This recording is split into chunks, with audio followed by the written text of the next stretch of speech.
So, hi and welcome to, we'll stop that right there, to this session. This is our second video in our little mini program on neoclassical soloing and composing.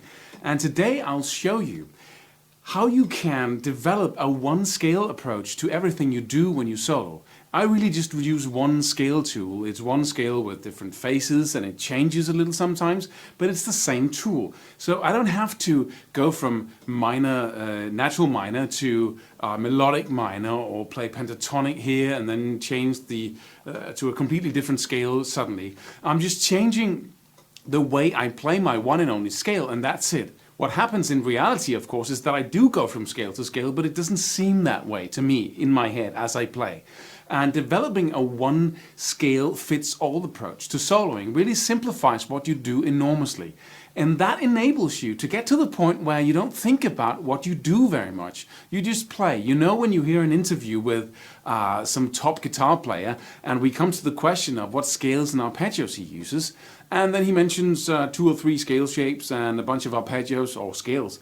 And when you lay that out on the fretboard and try to get to the point where you can go relaxed in and out of every shape, it seems like an enormous, almost impossible task. The one scale fits all concept really fixes all of this. It's part of that missing link or the gap that we talked about in the previous video. So if you look at the charts I have included with this lesson, and you can download those if you click those buttons out here. And if you're on YouTube, you just click the link below this video and you'll be taken right to that page where you can download the charts. If you look at those, you will see that I've laid out 3 types of minor scales. We have an A natural minor, then you have those 5 scale shapes that belong to that, then you have the A harmonic minor and those 5 scale shapes, and then you have the very relevant melodic minor, which is very relevant in neoclassical and melodic rock, and we have 5 scale shapes there as well. And learning these one by one is an approach that most people use. We learn these shapes so that when somebody yells A harmonic minor, we can just pull out the right scale shape in the right position and get going.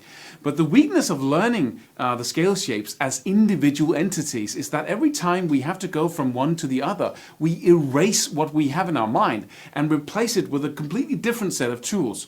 Our mind goes blank for a while and looks for that new scale shape or arpeggio, and then we use that. We move between different unrelated dots of on the fretboard. But if you take the one scale shape approach, you start with A natural minor and then you change it so that it becomes the A harmonic minor, and then if you want to go for the melodic minor, you just do that again. In your mind, it's really the same thing. You're just shifting gears easily without having to jump from one completely different set of tools to another in your mind. It's just moderations of existing scale shapes. I'll show you this in an exercise in a moment, but first let's just recognize that changing the scale in this way is not the only thing we can do. You can also limit the amount of notes that you use so that you suddenly have an A minor pentatonic scale instead, but you're using the same scale, but it's just fewer notes from it. In the same way, we can integrate arpeggios and other ideas into that same scale so that we change the face of the scale, so to speak. This is again one of those ways to close the gap and really get to that last level of mastery. It's the difference between having 10 different tools that you have to go in and out of and then just having one tool. If you practice and play this instrument for long enough, eventually you will get to the point where it all comes together as one entity.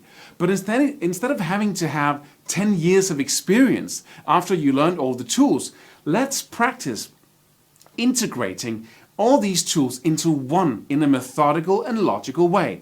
Doing this will get you there 10 times faster. So thinking and seeing the scales in this way enables me to go in and out of every tool I have, like it was one tool.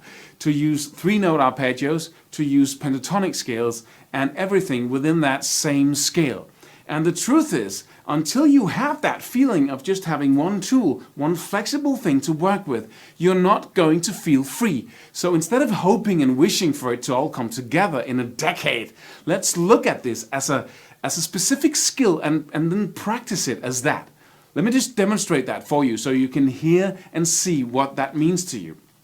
So what we're going to do in this example is just choose 3 strings and play the A harmonic minor or the A natural minor in those three strings. Again, you'll find this scale shape in the charts. So we have three strings, the G, the B, and the E string, and we're playing the A natural minor on those. And that quickly looks like this. You have the 4th, the 5th, and the 7th fret on the G string. Then you have the 5th, the 6th, and the 8th fret on the B string. Then you have the 5th, the 7th, and the 8th fret on the high E string. But check out the charts. And then if you want to change that scale shape into the harmonic minor, you just shift one note, which is that one right there on the B string. This is all B string changes. The other two strings remain the same.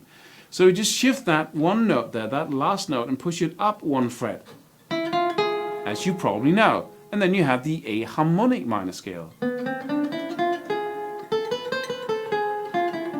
Instead of... And then if you want to change that again to the melodic minor scale, you just, this was the harmonic minor, natural minor, harmonic minor, then you shift that note just behind the one we just pushed up one fret, and then you push that one up one fret. Now we have two different notes right here. So in reality we just move these two notes up one fret to get them from natural to melodic minor. And this scale sounds like this.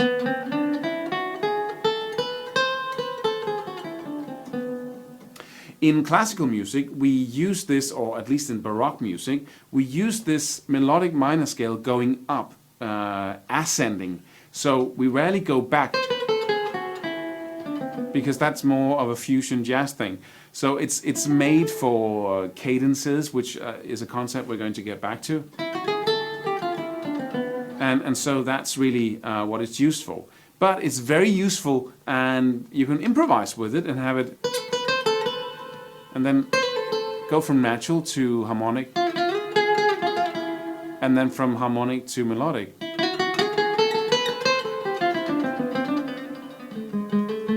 And we're actually now, if you use all these three scales and mix them together or go in between them, we have used 9 notes of the 12 available notes on the fretboard, and we can use the rest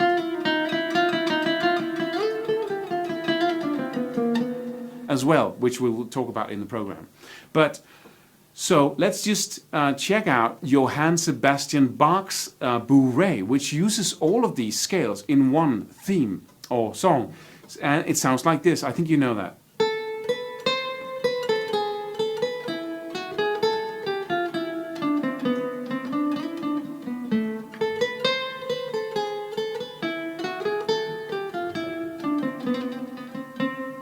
So that's the little piece here, and this piece actually uses all three scales. We start in a natural minor sound. So that's what you hear. But then he shifts it, and by hitting that note there, that raised 7th, and then he changes the picture completely to harmonic minor. So he goes from to. So we're still in harmonic minor now, but then he goes to melodic minor, which is melodic minor notes, as we played before. Natural, harmonic, melodic, back to natural, natural, harmonic, melodic, and natural again. So that's a very good example, and you can't do this in a solo if you don't have that string level control over these different scales. If you're using blocks or learning scale blocks, you cannot change from one scale block to another that fast and play just 2 notes from melodic minor, go right back into natural minor and into harmonic minor, and so on. You simply don't have that choice. So with the one scale approach, you can really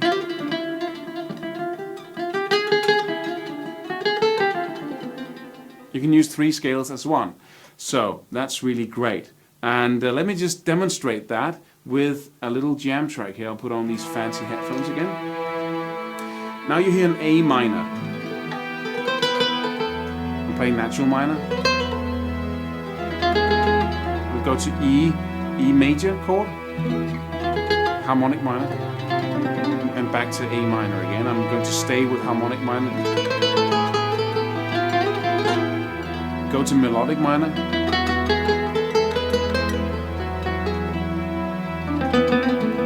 Natural minor.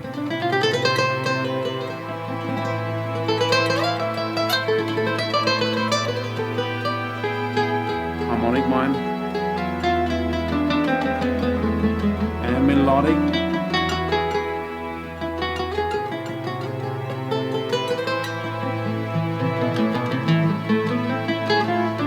Harmonic, natural.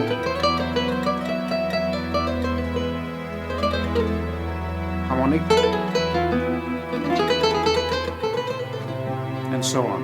So being able to do this really makes sense, and it's great freedom to have when you can do this. So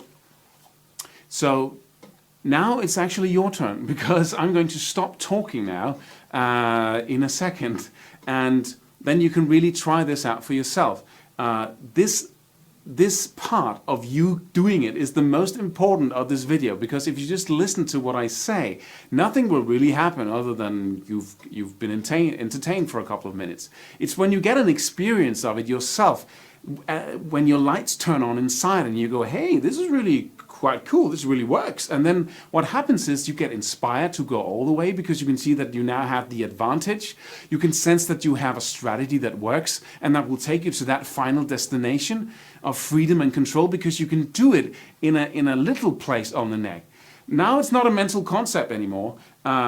Before it was, perhaps, and a mental concept can make sense or it can't make sense, but when you do this tiny exercise for a couple of minutes each day, for a week, and you begin to see what it means to you, and that's when you really get that powerful feeling that you can really do this. And that's what we want.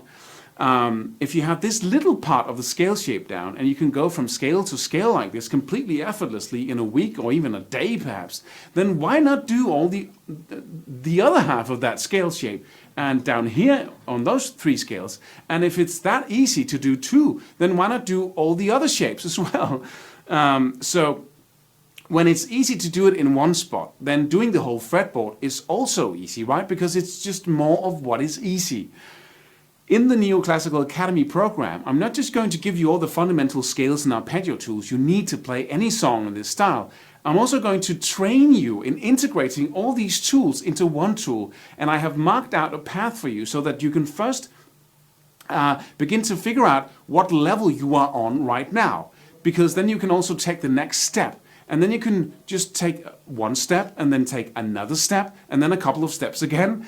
And these steps are as easy as the one you have taken right now, as this little thing here.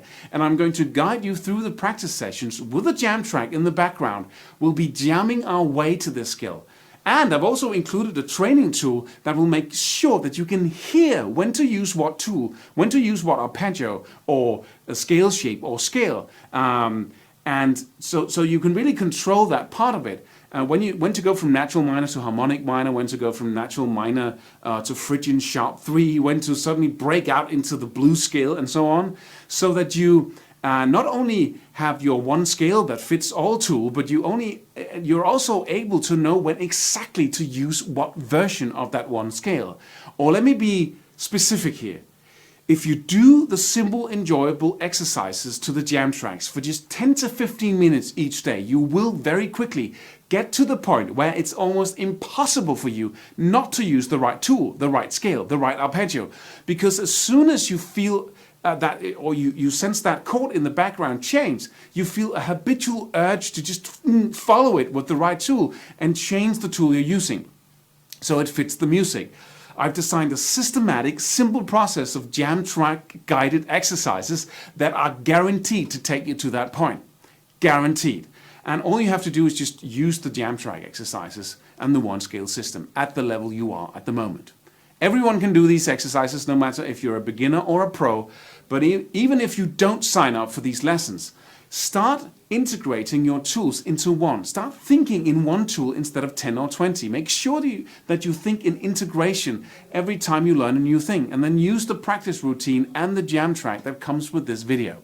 Now go download the PDF and the jam track and have fun with this concept.